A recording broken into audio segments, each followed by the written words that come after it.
Alrighty, how you guys doing? Christian Yetke here again with traditional masculinity and the ways of the Bible, not man.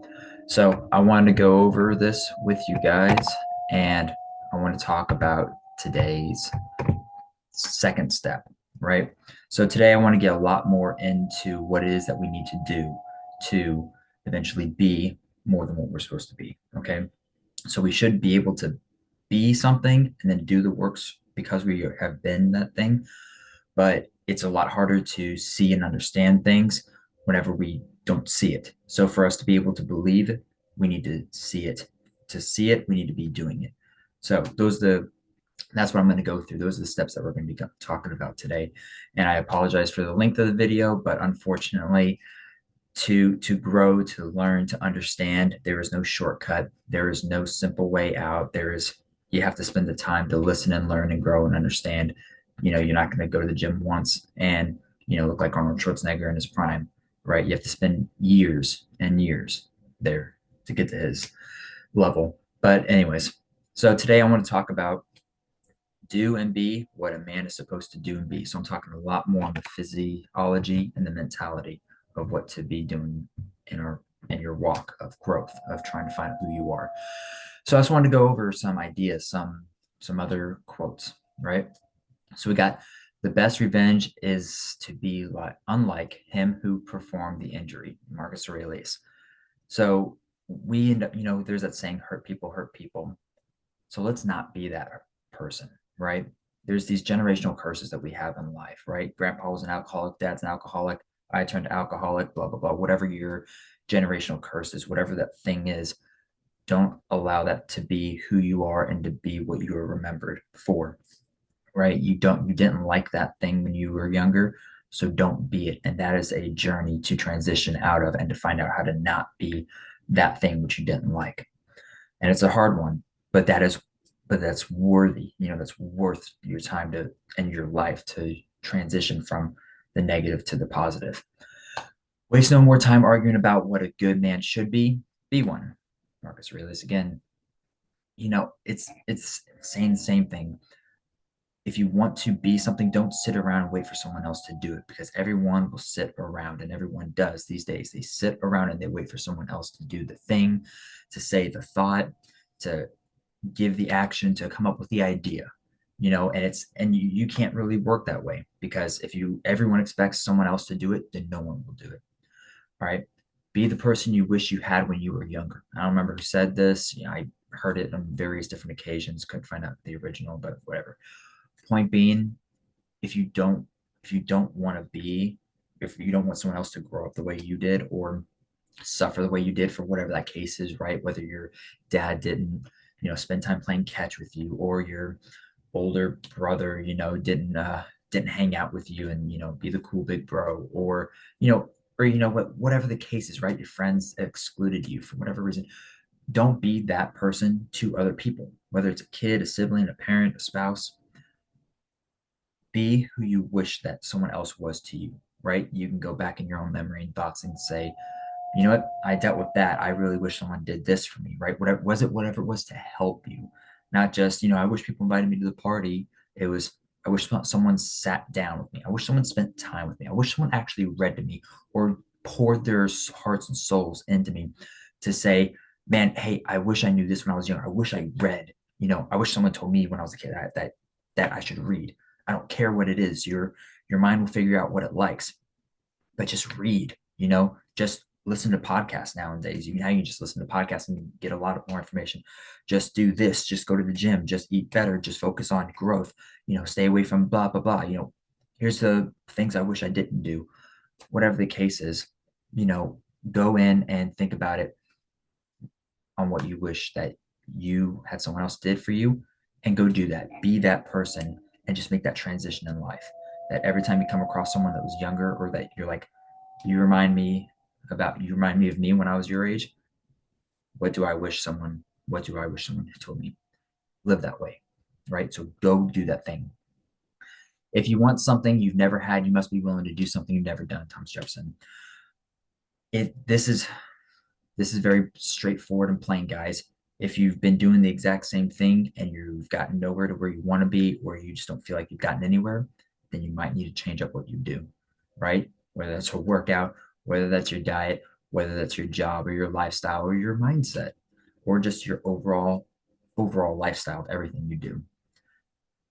If it's not working, if it's not where you're supposed to be, now again, there's things that take time, obviously, but if what you're doing right now is not getting you closer, you might need to change your environment because we're a product of our environment. Hard times create strong men create good times create weak men create hard times. People vary on their perception of where we're at in today's world. I think we're kind of in that, you know, good times have created weak men kind of stage right now. And I feel like there's actually this little bit of a transition with the podcast, with the people like me that are out there like, we need to bring back this masculinity. We need to be bringing back traditionality. We need to be bringing back what men were. And there's some out there that are doing that, and they're doing a great job. So I think that we're about to be hitting that weak men hard, uh, or sorry, you know, the the weak men that are going to be that have created the hard times, and then those hard times are going to be starting to create those strong men. So we're in a little bit of each of those stages, and it's where you want to be will determine on what stage of life that you're going to be getting to some people, right? Some people might be in their hard times. If you're going through that struggle, if you're on the grind, you might be going through the hard time, and that's making you strong. You might be strong, and then you're making times easier for yourself, and then you might be might just be chilling out a little bit more, might be getting a little bit too comfortable. So you can pick and choose where you're at in this area because it varies. But nonetheless, the saying overall is true. If we're all strong, then we're all going to be doing much better. If we're all weak, then we're all going to be doing a lot worse. All right. A strong body makes the mind strong, Thomas Jefferson. Again, to be strong mentally, you have to be strong physically. You can't have one or the other. It doesn't exist. You have to be physically strong and mentally strong. That doesn't mean you have to be the biggest gym rat. That doesn't mean that everyone's as intense as David Goggins. I'm not even as intense as him, right? But you have to be pushing yourself to whatever your standard is, whatever your capability is. That's what you need to be going towards. All right, a couple of verses that lined up pretty well with this. Nevertheless, as for you individually, each husband is to love his own wife the same as himself, and the wife must see to it that she respects her husband. Ephesians 5:33. So the reason I brought this one up was pretty much because I wanted to say that each man, right? You have a job, and to do that job or to get to that place where you want to be, right? Each man is to love his wife. You want that wife, that means you have to do stuff to be the man, to be a husband, right? So if you're not acting as a husband, then you shouldn't be getting a wife. So and that takes a lot on you to do that. It takes a lot of responsibility on your part. And it's a lot. Suck it up. That's part of it. You're going to go through the hard times, but that's going to make the easy times so much better, right? If you're always in a state of constant nice joy, fun, happy, ease, then you're never going to grow, and because you grow in the hard times. So anyways, I just want to bring that one up just to pretty much talk about the fact that each guy, you have a job to do, and it is to is to love your wife. It's going to be to love obviously others. You're meant to love everyone, but you have to be taking care of yourself. So if you don't even love yourself, then you can't love someone else. In my father's house are many rooms. If that were not so, I would have told you, because I am going there to prepare a place for you. And if I go and prepare a place for you, I am coming again and will take you to myself, so that where I am, there you also will be. John 14:2-3. So I brought this one up because, as Christ is saying, he's like, hey, I have to go and I have to go prepare this house, many rooms, right? A house, this place to bring you, to bring the bride to a place, as in him as being the man. Obviously he's perfect man. None of us will be, but he is. But as being the man that he is, the masculine man that he is, which we'll dive into deep more later on what that is, he has a job to do. He doesn't say, all right, I'm ready to have a family, or I'm ready to have kids, or I'm ready to have that marriage life or get that mortgage or something. Let's have a family. It's nope, you have a job to do. You have to do the job, You have to go get the house. You have to have a place to bring the wife to raise the kids. So there's a process to things, right? Follow the process. That's why I want to talk about this one. Older men are to be tempered, dignified, self-controlled, sound in faith and love and perseverance, Titus 2:2. I just want to talk about this one as well because the fact that it's not just saying older men, like, oh, you have gray whiskers. That means you're an old man. That means you are wise. It's no, it's because that hopefully by the time that they are at least in the gray whiskers uh, time, once they hit that older stage, then they are very wise. And you don't become wise until you spent years and decades of learning, messing up, doing things wrong, and learning and overcoming them. And that only comes through failure. That only comes through pushing yourself and learning and trying to understand more. So, and you don't learn to be tempered overnight, right? That's not how it works. You don't learn self-control by just saying, oh, I'm going to be self-controlled in everything. You're never self-controlled in one thing. You're self-controlled in all things or not. All right. You're not sound in faith or in love, and you never persevere if you do not work on those things over your life, as in it takes time, as in you have to do the things, which is a process, and it all takes time. If you declare with your mouth Jesus is Lord and believe in your heart that God raised him from the dead, you will be saved. Romans 10:9. I just want to talk about this one as well because that is the only thing that we can do that that's the thing that gets us saved, right? We believe that Christ died for us, died and raised in 3 days, that whole thing, right? The whole 9 years, and that's what we believe, and we have that relationship with him. We get the Holy Spirit. We go to on that whole side of things, but then you have to actually do the things that you believe. All right. So whenever you are declaring with your mouth, you are taking it. You are taking that actual action. You are verbally saying, you are Christ is Lord. You are my Savior.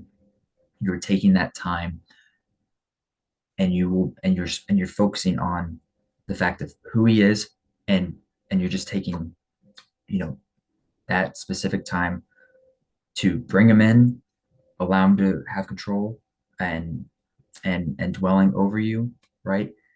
but but then you take those steps on afterwards. All right. So everything else outside of pretty much this, accepting Christ, you need to do, to for you to be able to see and understand what's going on. All right. So one of the big things to be talking about is going to be your goal, purpose, reason, your why, your whatever different type of verbiage you want to use, right? So all of them are saying kind of the same thing. You have to have a purpose. You have to have a goal in life, right? You don't discover your purpose until pretty much God shows it to you.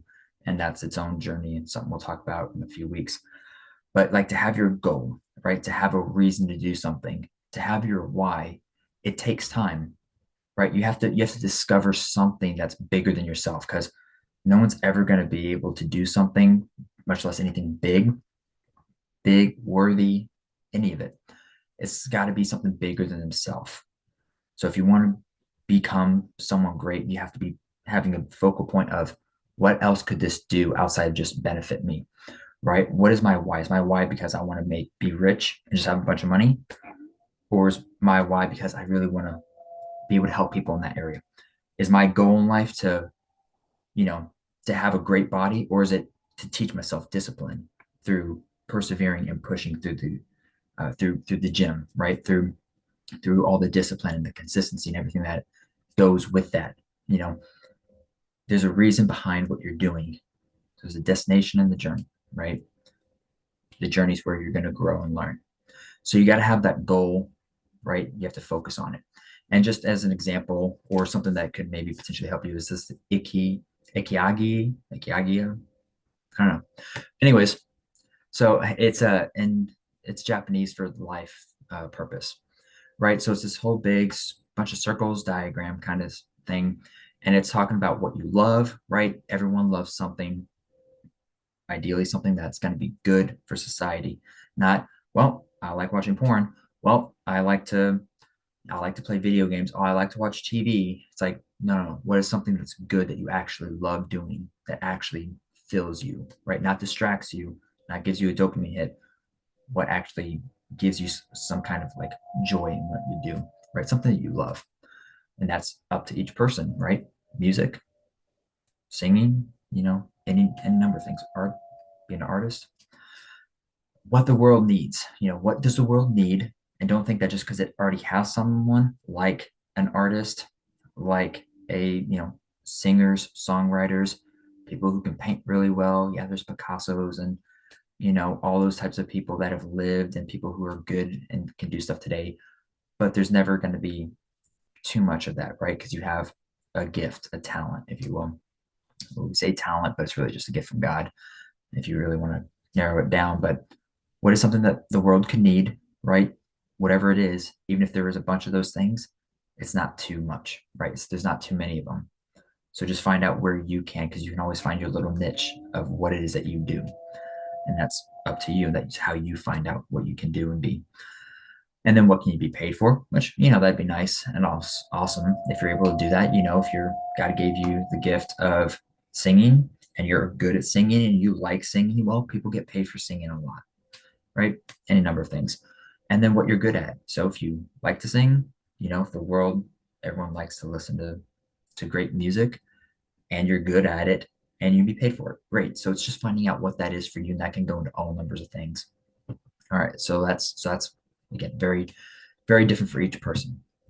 Now I want to talk about this. I'm calling it two types of failures because there's two types. One is going to be the type of failure whenever you just don't even try. All right. And that's where most people are these days, is that they just don't even try, or they try once or twice, maybe if we're lucky. And then they call it a day. They're like, well, I tried, I went to the gym for a day or a week, and nothing changed. So I'm done because it doesn't work. Or I tried out on that dream and it didn't happen, this whole month or even an entire year. I didn't get it all figured out and taken care of. So obviously it's a sham. Do not allow that time to dictate what you love or anything in life, right? Whether this is your health in the gym or, diet wise, or finding your passion or volunteering or any number of things. Don't allow any kind of momentary failure that happens sometimes, even a lot of the times. Don't allow that to stop you from chasing you or chasing who you want to be. So a man is not finished when he is defeated. He's finished when he quits. All right. So which one do you want to be? Is it whenever things don't go right, when they're not easy? Do you want everything to be handed to you? Do you think you're actually going to be happy or satisfied with that? You're not going to be. The joy comes in the struggle. If you ever listen to anyone, any number of, anyone who's in a higher status, right? Whether a footballer, basketball player, or a movie star, or a politician, or any high-end businessman or something, they're all going to say that they failed more times than anyone else has ever even tried, because it takes time and it takes a lot of failure to get a lot of success. So do you want to just quit because things get hard, or do you want to keep pushing through? If it's something that's good, something that matters, you know, something that's beneficial to society, then do it. Keep pressing in. When you pass through the waters, I'll be with you, and through the rivers, they will not overflow you. When you walk through the fire, you will not be scorched, nor will the flame burn you. Isaiah 43:2. Even whenever you're in that darkest moment, right? Whatever the case is for you, whenever things are not going well, whenever things are just not easy, but you're still pushing through, God's going to be there with you, right? He is going to be there every step of the way. But there's another quote I've heard of saying, the teacher never talks during the test, right? So those hard times are the test. Those are the difficulties. Those are the struggles you're going through. God's the teacher. He's not going to talk to you during that test. He's not going to be like, no, no, no, no, answer is there. It's on you. That's just another one I think of sometimes. But don't allow a few, even many different types of failures to get in the way of you being able to chase and become who you could be, want to be, or even are just wanting to be, right?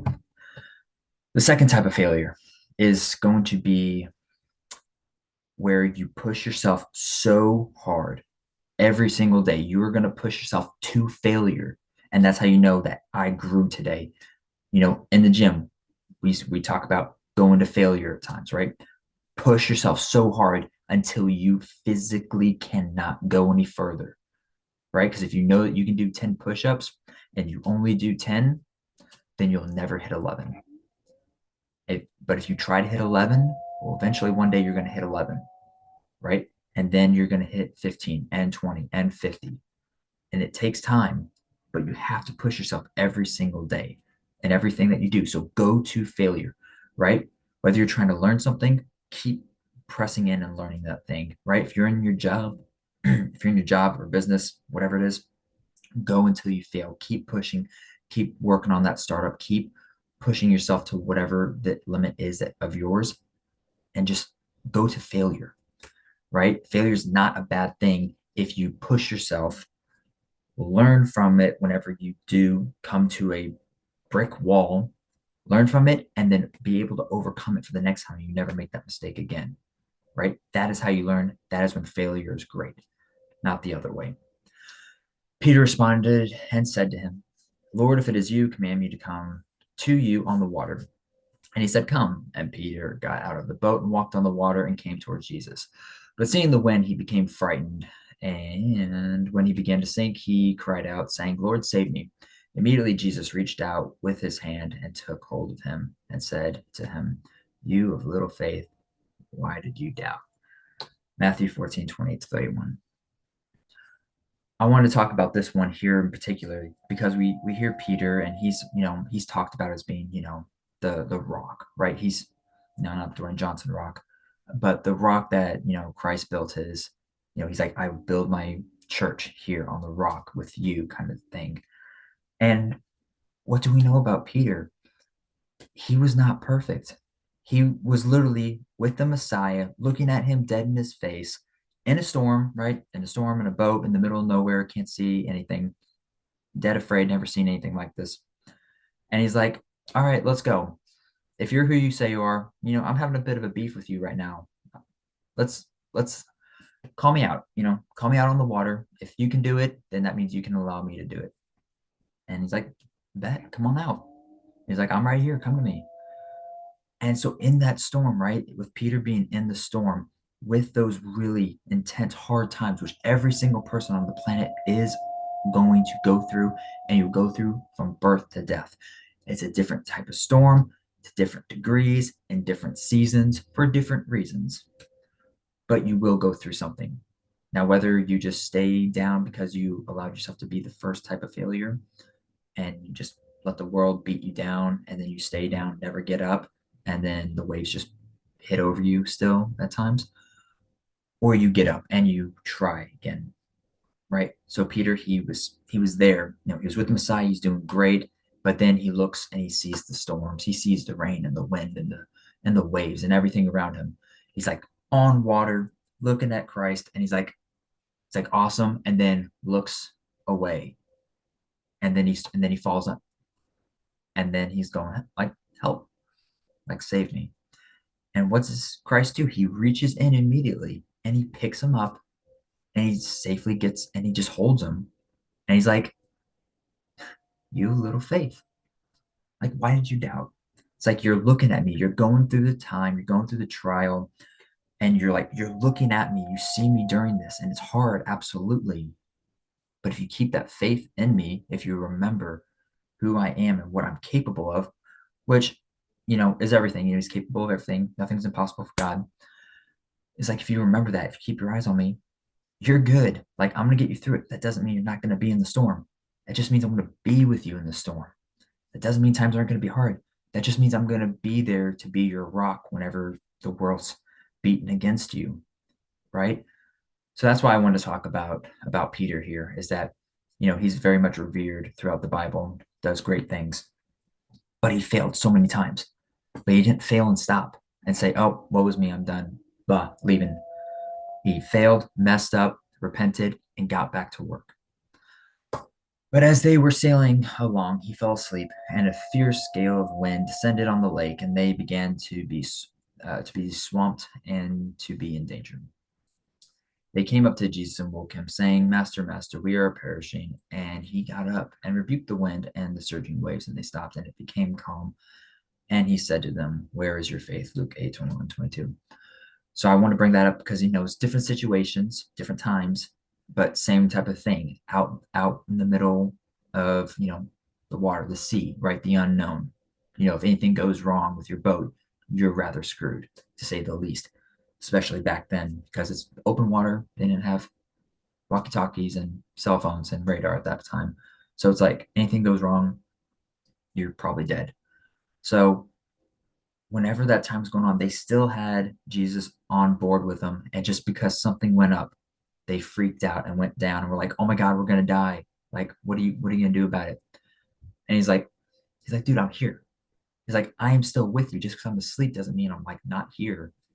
It's like I'm still here. You still have to go through a little bit of a battle. You have to go through some type of a storm. You have to get pushed past your limits.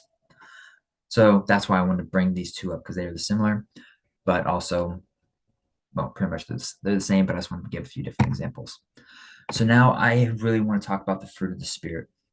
And if you're like, I don't believe in God kind of situation, that's fine. Because then just think of what these 9 words, these 9 characteristics, if you live by them, are about, right? So you can look at this on God's version, for the spirit, or just what are these 9 different words and how can I apply them to my life?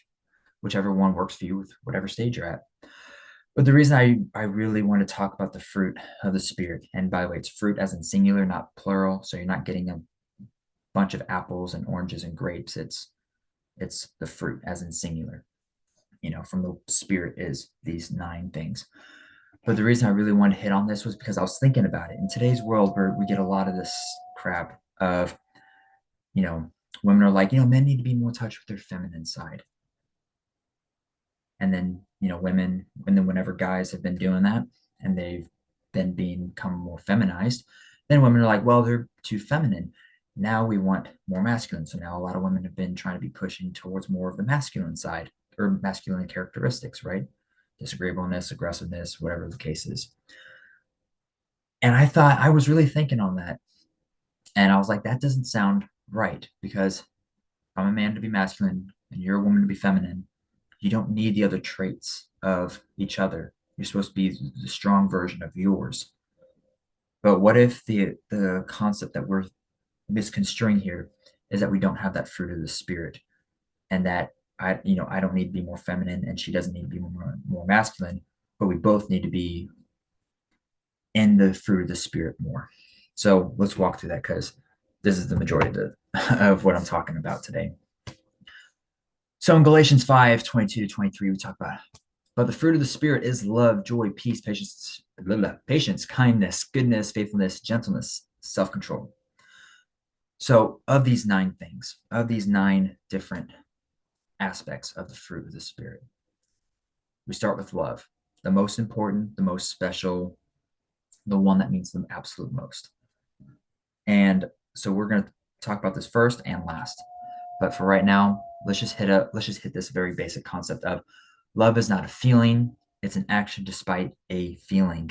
So in today's world, I spent so many years just watching like the whatever it is, the Notebook, right? Any of those like romance movies that was like, oh my God, this is what love is. It's just a feeling, it's just that, it's a soulmate, it's a first glimpse, and I know it's my person. I believe all that to be bull, absolute bull. That's not real. You can like someone, you can be attracted to someone. Absolutely. You walk down the street and you're going to find 5, 10, 20 different ladies that you're like, well, you know what? She's attractive. You're not going to say, I love her. You can be like that. She's attractive, right? But love is not a feeling because we allow everything to be this feeling of, oh, I see, I think, I feel, I just want, blah. That's not how it is because actions speak louder than words, right? Much less even thoughts. So let the action speak for what love actually looks like, right? So I just want to hit on that right now because it's a very specific one of we believe this, in my point of view, I think it's just the lie we've been fed on what love is. And I don't believe that's what love is, on not these romance movies, not this, if the girl lies and cheats on her other guy just to come to me. That's real love. That's not that, I don't believe in that, because that's just not how I view it. And that's not how I believe is the way real things should be done. But so let's move on to joy, right? Number two, joy. Joy is not a short-term thing, right? Fun is long-term. Happiness, or excuse me, fun is short-term. Happiness is short-term. Joy is not a short-term word. It is a long-term word. It is fulfillment, right?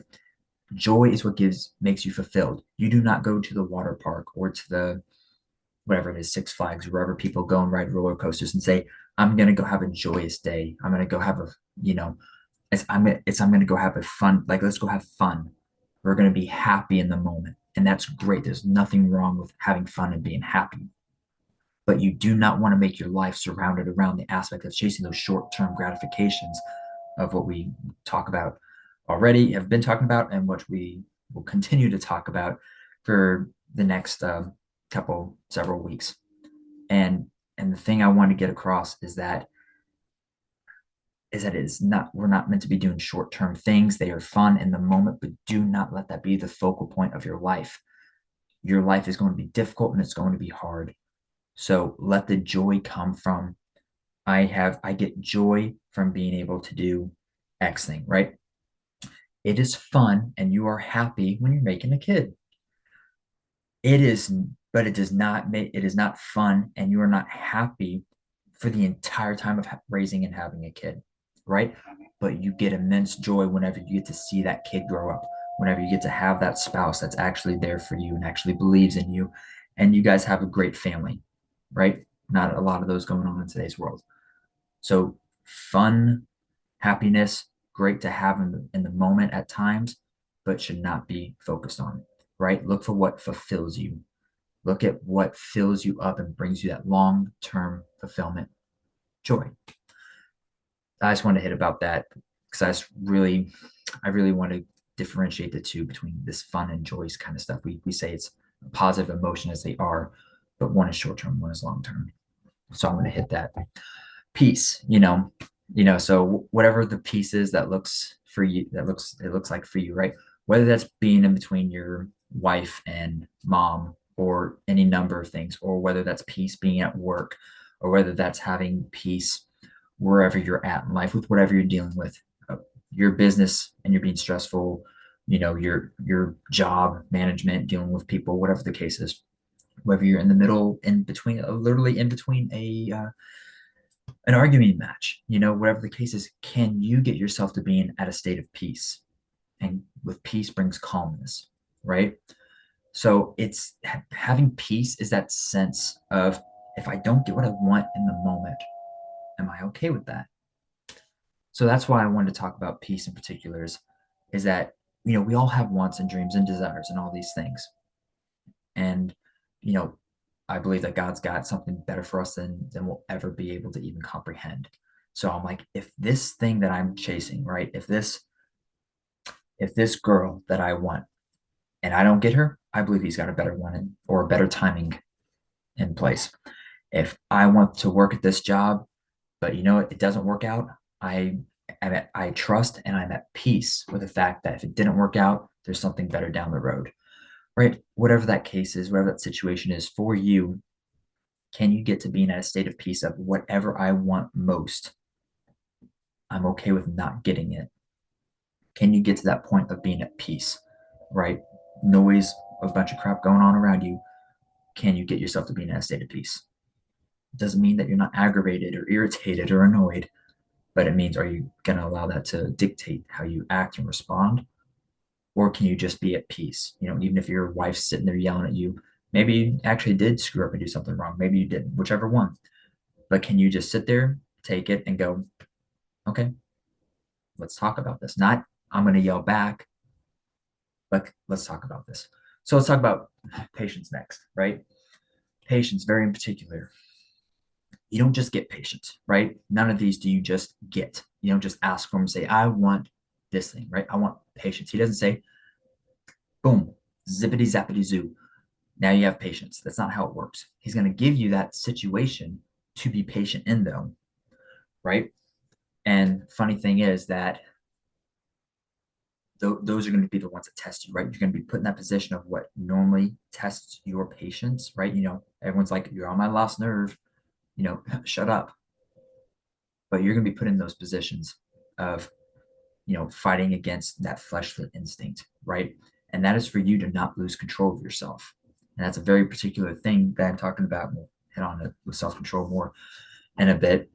But I really want to hit on patience because patience is a very hard one to get, right? So I, in particular, as an example, so I really hated, I still hate today today, till the day I die, but I absolutely hate traffic, right? I'm like, I'm sitting still. I got so far to go. It's a bunch of wasted time. People don't know how to drive. They don't know how to use blinkers, blah, blah, blah, blah. Anger issues, out of control. And that was in general, but also in particular, let's just focus on traffic. And I was like always annoyed when I came across this concept of self control, and I was like, self control. I need to be patient. So I need to let things not get to me. How do I do that? Well, I get myself in that when I'm in that position and I act in this negative way. I need to not do that anymore. How do I not do that? Well, if I'm acting in a negative way, how do I not do that? And that's by telling myself not to do it, by going into it. So go into traffic, and I would spend months doing this because I'm driving every day, and I'd hit traffic a couple times a day. So every time I would sit there and go, all right, I think of this beforehand. All right, I'm going to drive. I'm going to hit traffic. So I'm going to not get mad. I'm not going to yell. I'm not going to cuss. Not going to get out of the car and try and fight someone.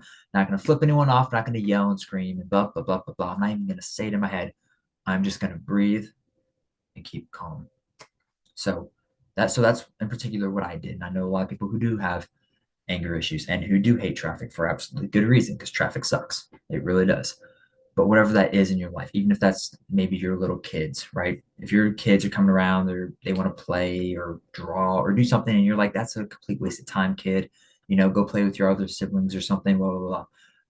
Give the kid the patience, right? Understand that they're a child. They don't understand where you're at, who you are, what you got going on. It's be patient with them. Give them that time, right? Whether they're slow at learning for any number of reasons, be patient with them. No one's all the same. None of us are on the same level as the other. And we're not meant to be. We're meant to be on our level. Now, if you want to get to your higher level, that's up to you. And that's you taking steps like these to become better. But anyways, learn patience. And whatever it is that you have zero patience for, focus on that. Just take one. Don't even try to do all of it, but focus on one. Traffic, I'm just going to get myself to not verbally say anything.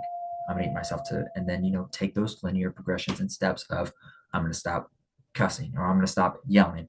I'm going to stop getting out and wanting to fight. I'm going to stop flipping people off. I'm going to stop cutting people off, whatever the case is. Take those steps, work on your patience, because that works for everything. Kindness is a fun one, because kindness is doing the right thing, right? And doing the right thing is really hard. It shouldn't be. It should be the easiest thing we do. But the thing with kindness is that people think that kindness and niceness are the same thing. I don't think niceness is a word. But anyways, we're gonna play with it for right now. So go along with me. Kindness and being nice are not the same. They are polar opposite. To be kind is to be able to call your brother out and say, hey, bro, like, you have a family, or you're happily married. Stop flirting with that girl. Hey, you said you wanted to go to the gym. You said you wanted to be better. Hey, you said that you wanted to change your diet and you want to stop eating this crap. So why are you stuffing your face with a burger? Why are you stuffing your face with that cheesecake? It is going and being that straightforward, honest guy who is going to be willing to do it, because guys are not willing to do that these days. Like, so few. Like, if they're in these small groups, who are actually trying to help each other, then yeah, they probably will be. But for the vast majority, they're not. No one's calling them out. People are being nice. They're like, you didn't go to the gym today? That's okay. Make up for it tomorrow. Nope, that's not how it works. You don't make up for it. You can't. You gave yourself a schedule. You set yourself a goal. You need to follow it. So don't, obviously life happens, but we're talking a lot more about than just life. We're talking specifically about whether you're actually willing to keep up with what you said you're going to do. And that's what you need help for, right? Everyone needs it. You, me, everyone. We all need someone to be there to be willing to see it from afar and go, That's not how. No, it's like, no, no, no, something's wrong there. You said this and you're doing that. Nope. I see it. I'm calling you out. Be that, right? Be that person. Stop doing these sugar coated. No one likes a sugar coated lie, right? It does not help anyone, and I don't like it, to say the least, right? You want to have the ability to deliver the truth, right? A hard truth. You want to be able to deliver it and without being demeaning or like really aggressive or harsh, right? You want to be as straightforward as you can. You don't want to be tiptoeing and saying, hey, man, I know you said, that you wanted to stop eating chocolate cake. Um, so, but so what's going on? Like, you okay? It's like, no, you said you were gonna stop eating chocolate cake because you're being a fat, lazy dude. You're not sticking to yourself. You're not sticking with what you told yourself. You're not sticking to what you are trying to do and be. You just gave in. No, throw it away, get it out, call them out. So there's a very good delivery method of being able to say what it needs to be said and doing it in a kinder way, not a nice way. You need to be straightforward and honest about it. I prefer to, depending on the person, so I adjust this with each person, whether it's a teenager, an adult man. To them, I'm going to be straightforward, honest, and aggressive because I'm going to be like, I'm not here to be nice. I'm here to tell you you're being weak, fat, and lazy. Not saying obese, not saying overweight, not saying heavy. I'm saying, no, you are being fat and lazy. Get yourself together. You want it. I'm here to help you with whatever you need, but you have to be putting in the work. I can't do that for you. All I can do is tell you how to keep going, how to help yourself. I can help keep you accountable. I can't do the workout for you. I can't change the mindset for you. I can't want better for you than you want for yourself. So for them, I'll be much more aggressive. But for women, I'm giving it a lot more gentler of a version. And I'll say it in a little bit easier of a way. But I'm still very straightforward. And I'm like, that's not, nope. No, no, no. You said you need to stop doing that. Stop eating that. Start doing that. Go to bed sooner. Get off TikTok, whatever the case is. Right. So it's a very specific way. But I just really wanted to differentiate the two between being kind and being nice. Don't be nice. Screw being nice. That's why no one likes nice guys in particular, because nice is weakness. No one likes weakness. There is no such thing as a nice guy that is masculine or that is dominant. All right. Because you can't be if you're nice. So do not be nice. Be kind. All right. Moving on. Goodness. It's that want to be able to do good, right? It's like when the opportunity arises, can I do a good deed? Can I help that person? Can I give that good word, that word of motivation, right? That word of inspiration, whatever the case is. I'm willing to take the initiative, like doing without being told. I want to take that initiative to go do a good thing. And it's not like saying I'm being a people pleaser. It's I'm there. That person needs help. Well, guess what? I'm capable of helping. You know what? I'm doing nothing standing here. That person has got a load of groceries. Let me go help them, right? Let me help the old lady cross the road, whatever the case is. So being good doesn't mean that you're not going to be maybe mad with that person or upset with that person. But let's use this couple here. Let's say, they obviously, let's say that they've been arguing and they're mad at each other. He's going to be like, well, I got the umbrella. I can keep myself dry and, you know, and a little bit more warm and let her be out there because she forgot her umbrella. Or I'm going to give mine to hers, keep her dry, stay a little bit more warm while he's in the cold, right? It's finding those ways that you're able to do good and to help out in the world. Faithfulness. Yeah, it's very hard. It's super hard. It's one of the hardest things you can do because to live by faithfulness, right? You have to be willing to lose everything else that you want or anything else, anything and everything that you're like, I want this thing. I want that watch. I want that job. I want that girl. I want that money. I want that house. I want that status. I want that dog. If whatever it is that you want so much and you don't get it when you want it, you know, are you okay with it? It's kind of going back to that peace aspect, is being at peace with, well, if I don't get it in the moment, if I don't get it now, am I okay with that? You know, in the here and now, Can I accept that I trust, I have faith that God's going to allow something better to come at his time, right? Whether it's a better promotion, whether it's that nicer watch or a nicer car or bigger house that's cheaper or whatever the case is, right? Do you have that faith? And that's hard. Believe me, that's hard. It's every aspect of life, right? I'm still dealing with that right now. I'm like, I know this, I know what you told me, I know what you've shown me, but I haven't seen anything for months and years at this point of working towards it nonstop. So, but keeping that faith of, all right, I've been sprinting, I'm a little tired now. All right, I'm going to run. Now I'm going to jog. Now I'm going to walk. Even if you crawl, as long as you're going forward and keeping that faith, that's what matters, right? Just keep the faith and and just know he's got something better for you. But it's his timing, and we'll never understand that until, if you're lucky, a long time down the road. Then maybe you'll eventually realize it or see, oh wow, I can see back from when I was a kid that happened and that changed this and that allowed that to happen. I can see that now, and I can say I can see that for a few different things for myself, but that's only a few things. Now, in particular, this one very specifically, I think, goes well with the idea of being gentle, right? I believe that, as man, you should be capable and you should, again, everything comes through time and training. So you should train yourself to be capable of being able to defend your family, whatever the case is, right? Whether it's your family, your country, or something. Can you get to the point of being of being aggressive as you should be? Being aggressive. Can you kill a man for in defending your family, defending the country, whatever, and turn right around and be able to hold a newborn baby? Can you get to that type of gentleness that the hands that God created for you, right? These 10 little piggies. I don't know if they call fingers piggies or not. Maybe that's toes. Anywho, can you take these two hands that you just used to kill someone, not murder, we're not talking about that. That's never good.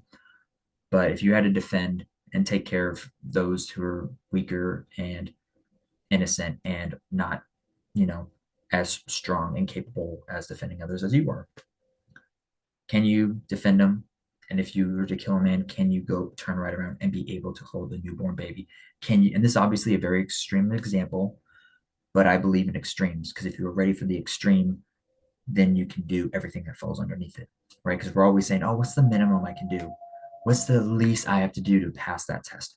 What's the least I have to do to get into that college? What's the least I have to do to get this job, to get that girl? Do I just have to be nice on a couple dates and then be a dick the rest of the time? What we live in this, what's the least I can do? Let's not let's not do that because that's not how we used to be. Let's go back to what is what is the absolute top? What is that? What's that? And then there's always being able to go above that for sure. But if you aim for the top and you still shoot a little bit low, that's going to be a lot better than if you aim for the bottom and even if you hit the bottom, right? Even if you meet the bottom, it's better to aim for the top. So go for the extreme, go for the high end stuff. Can you be able to get yourself to be controlled and be gentle enough to work with people on the most aggressive and then the most tender and loving? That's why I was talking about this whole masculine and feminine being in touch with blah blah blah blah crap. It's, can you have the fruit? Can you be that good in the fruit of the spirit of being so gentle that you can take care of this baby? And then you put the baby down and then you have to go kill someone or defend and become aggressive and you have to go fight against someone who's intruding, whatever the case is.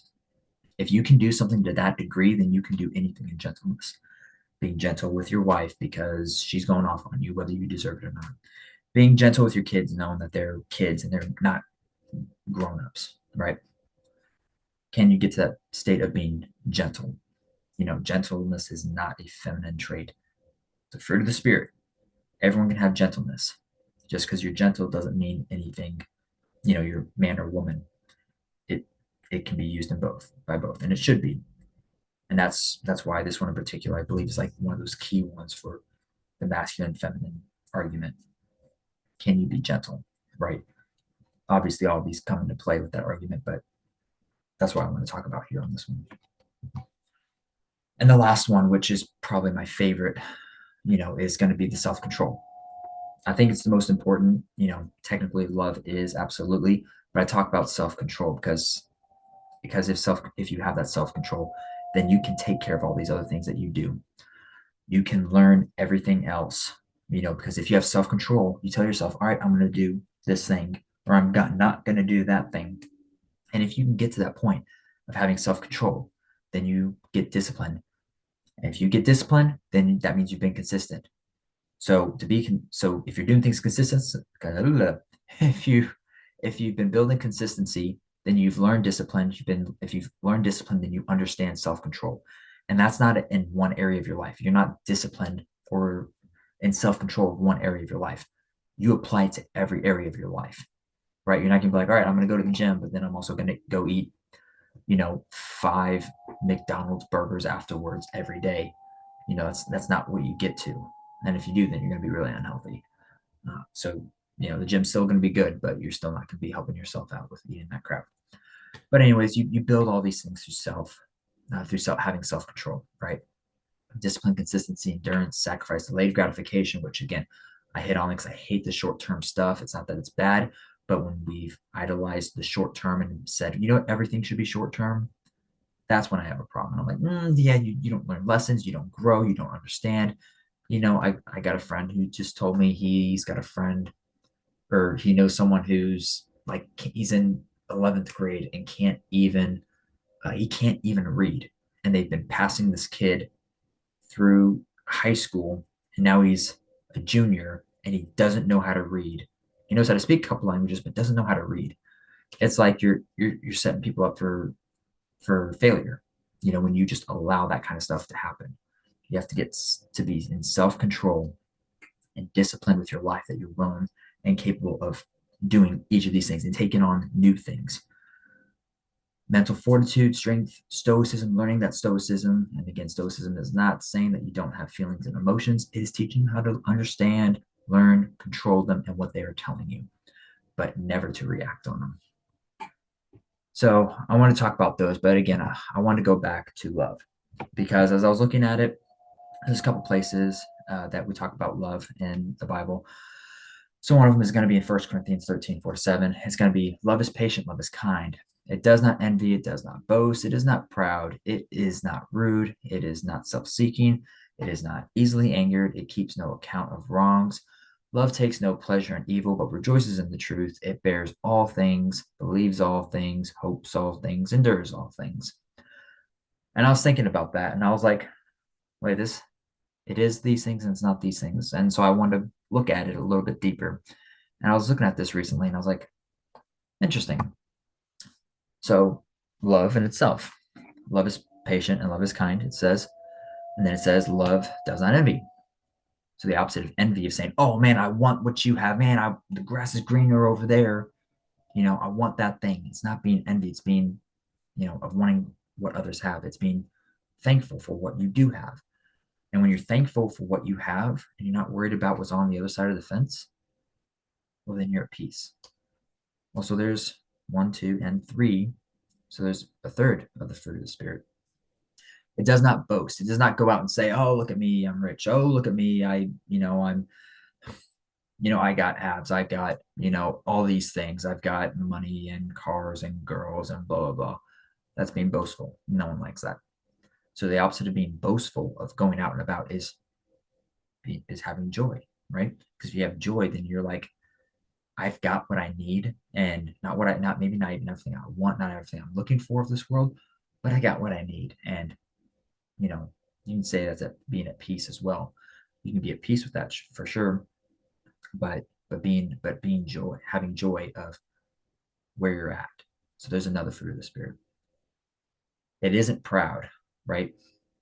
So the opposite of pride is going to be humility. So if you have humility, no, that's not a fruit of the Spirit necessarily, but humility is always a great thing to have, and to make sure you live by. Because if you don't, the if you don't have humility, then you're going to come to a great fall, and that'll come at some point.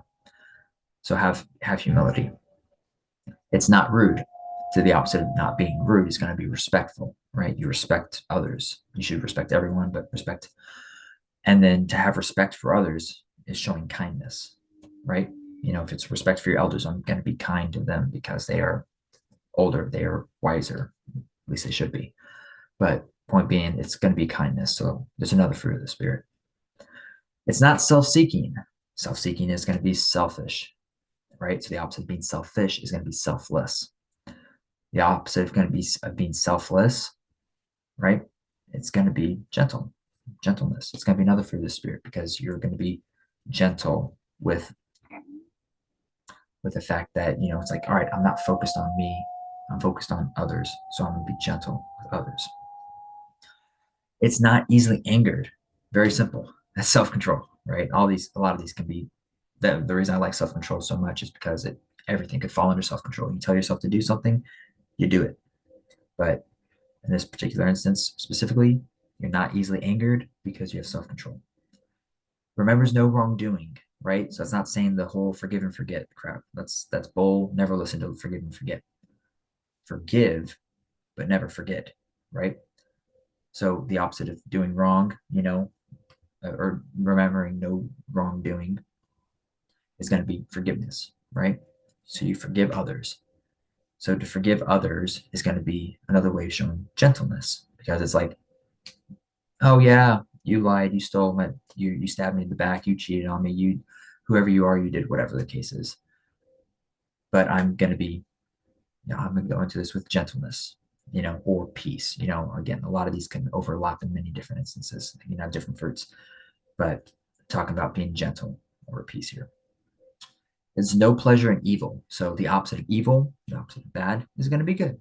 So goodness. So if you don't see pleasure in doing evil things of the world, right? It's no, I want to do good. I get filled up with this, like I'm just like so filled with goodness. When I do something good, or I feel so much more joy and pride in myself that I'm able to do this good thing. I could do this evil thing, but I'd rather do this good thing. Rejoice in truth. Again, obviously, to rejoice in truth. To live in the truth is to be at peace, because to live in lies, to listen to lies, to have to keep track of your lies that you do and whatnot, that it's so confusing. It eats away at you. You will never remember all the lies you tell people, and then you're going to tell more lies on top of that to try and cover your tracks, and you're going to end up getting much more screwed than if you were to just tell the truth and be like, yeah, no, I screwed up here. So you can be at peace, right? So there's another fruit, right? And it bears, believes, hopes, endures all things. So if it can believe, it's believing in all things and enduring all things. That's saying like, hey, this hard thing is coming, this trial, this tribulation, this hard event is going on. But I have faith in it. That even though I don't see what's going on, that even though I don't understand what's going on, that even though I am just suffering constantly, I have faith. So obviously there's faith in this, but then there's patience in that as well. So when we look back and we're looking at love in itself, we can see that everything falls in love, right?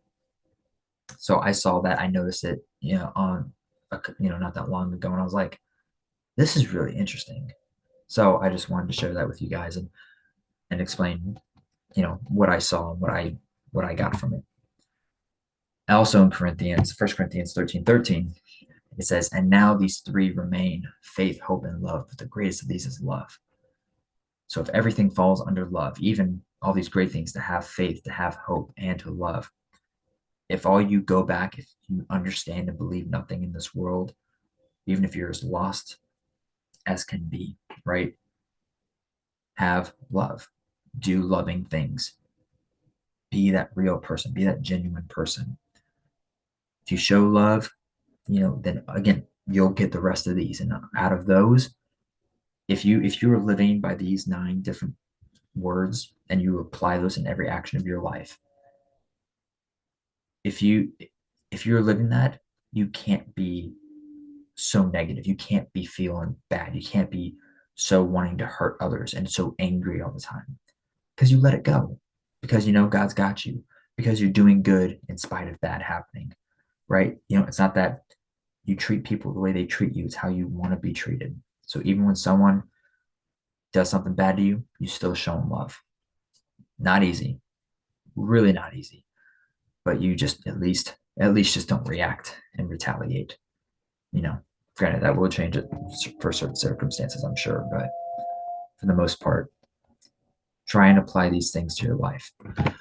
But for one more thing, Matthew 7:16-20. By their fruit you will recognize them. Are grapes gathered from thorn bushes or figs from thistles? Likewise, every good tree bears good fruit, but a bad tree bears bad fruit. A good tree cannot bear bad fruit, and a bad tree cannot bear good fruit. Every tree that does not bear good fruit is cut down and thrown into the fire. So then by their fruit you will recognize them. So again, we got another passage here that's talking about fruit, in particular, fruit, singular, as in the fruit of the Spirit. So if you were to think about it, again, you can look at this and think of it as not, don't even think about it as being godly if you're not there, if you're not at that point, or you're just like, I don't care, I don't believe, I don't, whatever. Got it, for sure. Think of it, just think of the word love, right? Or just these 9 words, and how do you apply them in your life? And if you do, especially whenever you're in the feeling of the opposite, right? And if you're feeling that negative form of the word, can you apply the positive form of that word? Even when you're so mad and angry at others, can you let go of it and forgive them and love them, right? Not, you don't even have to like them. There's a lot of people in the world that I do not like, but I love them because I'm called to love them, right? And and that changes for each and every person, and it changes you. Holding on to anger is only gonna. It's like poisoning someone else, but drinking it yourself. It's only gonna hurt you. It's not gonna hurt them.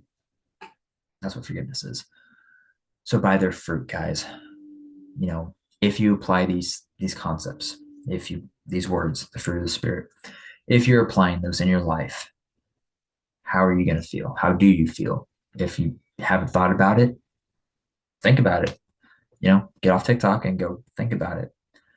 How do these words, how do these actions and interactions feel? How do you go about them when just applying these basic words? So, anyways, it's a great thing to think about. And if you think that if you're producing the good fruit, you know, then you're going to feel and be a much better person. And you're going to, because to allow that kind of goodness and those good works to happen through you, especially whenever bad things are going on or towards you, it's like, wow, look at me. I was the bigger person. I did the better thing. I was the more genuine person because I let go or I forgave. I had that self control. So, anyways, I've talked about that quite a bit. And then I want to hit on this peacemaker. So, whatever the Greek word was again, I forgot. But the but in Matthew, he talks about, blessed are the peacemakers. And it says peacemaker, not peacekeeper. And when we did look up the Greek word for peacemaker, it had 3 different meanings. So I want to go through each of those with you real quick and just point out a few things on what it means to be the maker and not the keeper. So in particular, the first one, it's much simpler, basic one. It's setting up a structure before you're starting it, right? It's like making a plan. So it's going into a situation of, all right, we're going to go do this thing. Let's make a plan about it, so that if anything goes wrong, we have a plan. We know what we're going to do. The second meaning was, it means it's being like a mediator, right? It's if you didn't do the first step or the first version, or if that didn't go right and you hit the second one, it's mediator. Let's figure this thing out, right? Think of a marriage counselor. It's, all right, we're having problems. Let's talk about this. Let's figure out what's going on and get it to the solution, not who's right, who's wrong. Let's find a solution. Let's find the solution, the answer, the truth. Whether one's on the right or the wrong, it doesn't matter. Obviously it does to people, but you need to get yours to the point of being like, it's me and you versus the problem, not me and you versus each other. Marriage tip for y'all and overall life. And then the third one is, it's pretty much, I just said, play nice or I'm going to make you. It's being able to be the maker, right? To be a maker, a peacemaker. You don't just sit there and give idle threats or promises. It should be a promise more than a threat. But you don't sit there and just say words if you are not willing or capable of backing them up. That's why people will sit there and make threats, and but they never do anything, and then people will push them. They're like, "Well, I know you're not going to do anything, so I can do whatever I want." Be the one who's capable of being the maker.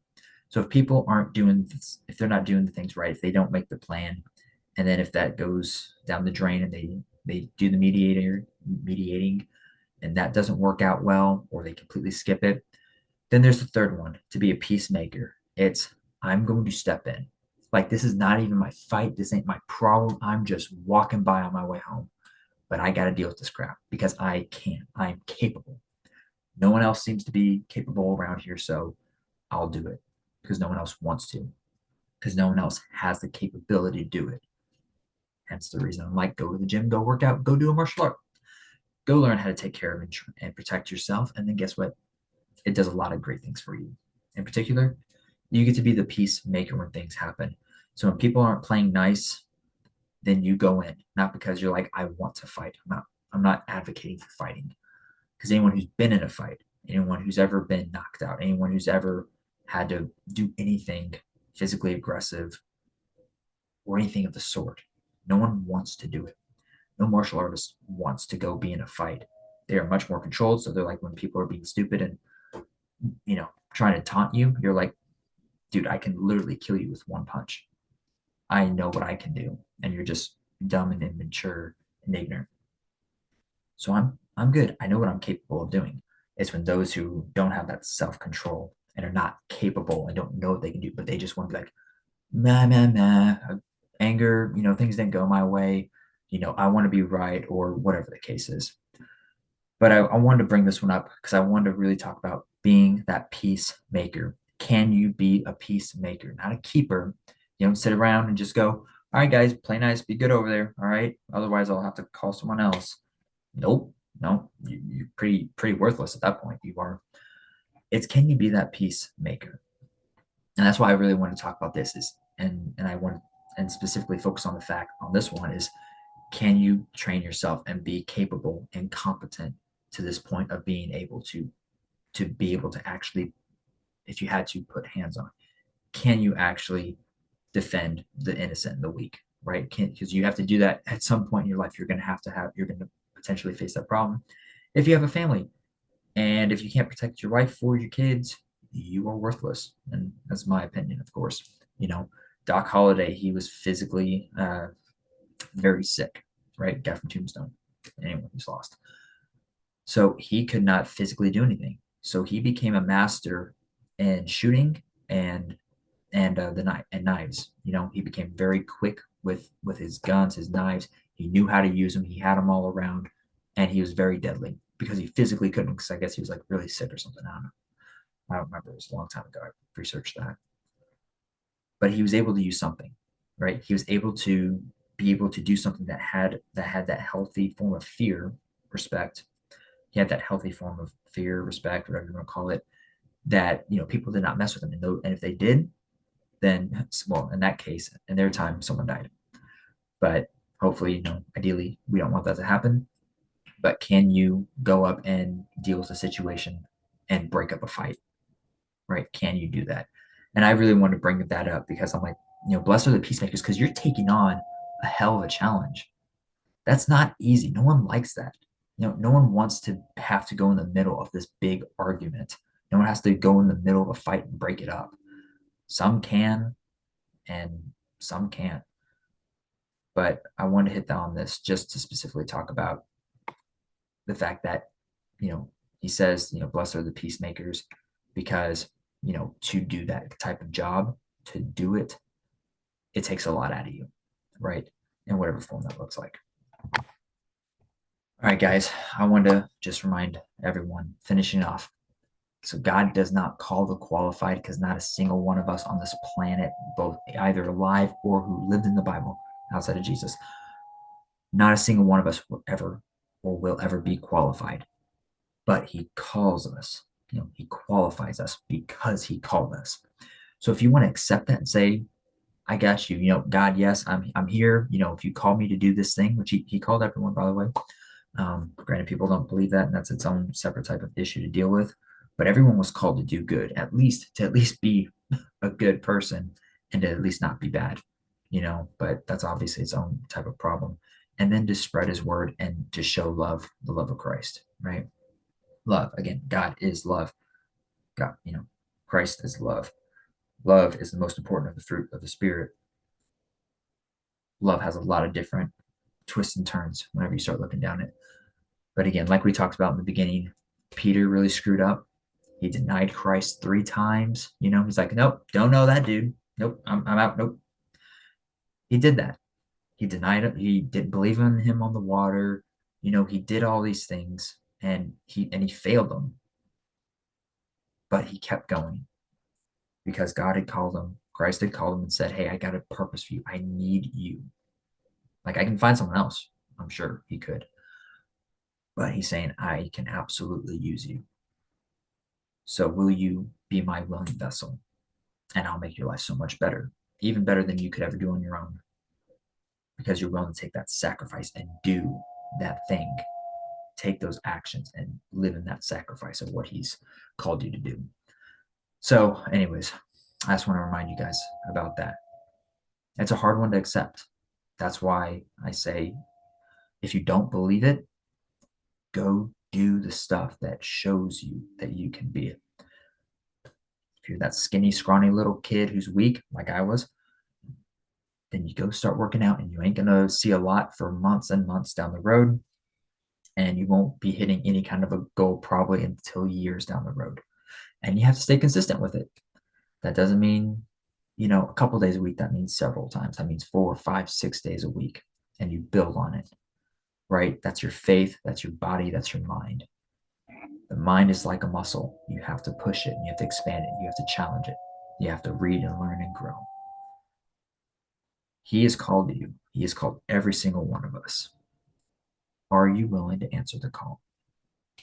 Because it's so much better than anything that this world can offer. So, anyways, that's it, guys. So, any questions you have, any thoughts you may have, let me know. Happy to hear them. Love to hear them. I hope the best for you guys. I hope this was able to help you out, do something good. And until then, I really appreciate you guys and your time. And yeah, so absolutely love it. And you guys love it. Love you. Let me know.